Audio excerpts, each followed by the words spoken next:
Okay, this is a Unity simulation I've made of a SnowGlobe for virtual reality.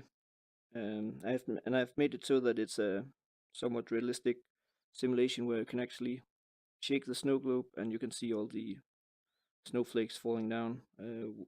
And I have given them a lower gravity, and I have changed the physics settings a bit so that it doesn't cause too many problems. Sometimes it still causes problems, but there are fewer of them than there were before. You couldn't do this before without it acting up, for example. And also, even with just 30 snowflakes, it was too much for the computer to handle, or the Unity engine, I'm not sure.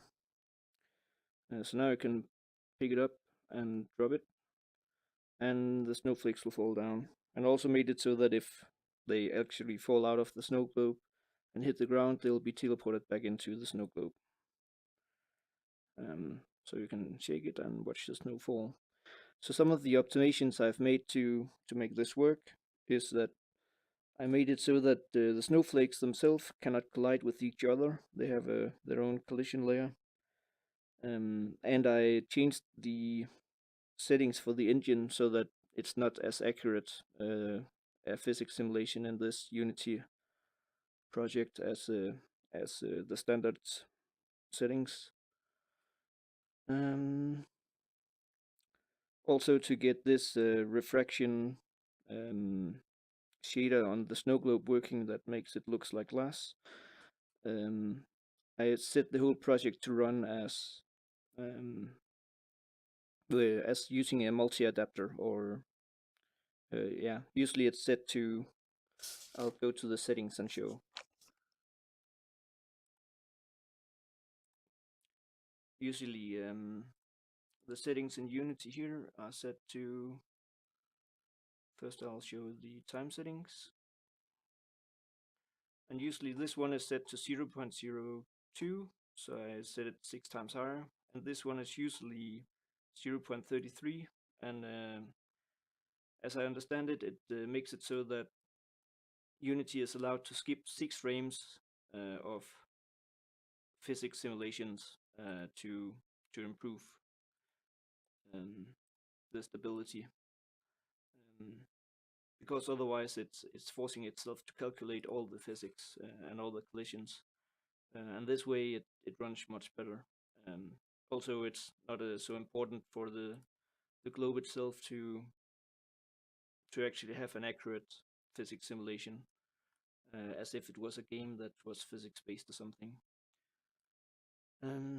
So yeah, I've actually managed to put in more than 100 snowflakes, and I made a script for the ground that if if a snowflake hits the ground, it will be teleported back into the snow globe. And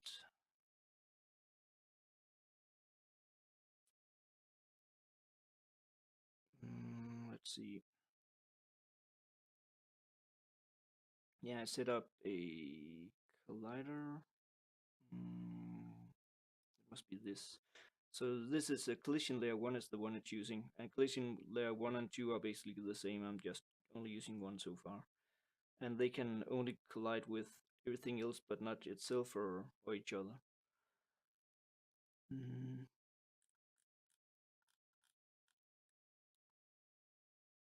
So all the snowflakes here, they have the same collision layer that makes it so that they can collide with each other. And to make them have a lower gravity, I gave them a constant force of y 9.5, and the gravity in simulation is usually, I think it's a constant force down of 9.8. So this pretty much cancels out the gravity.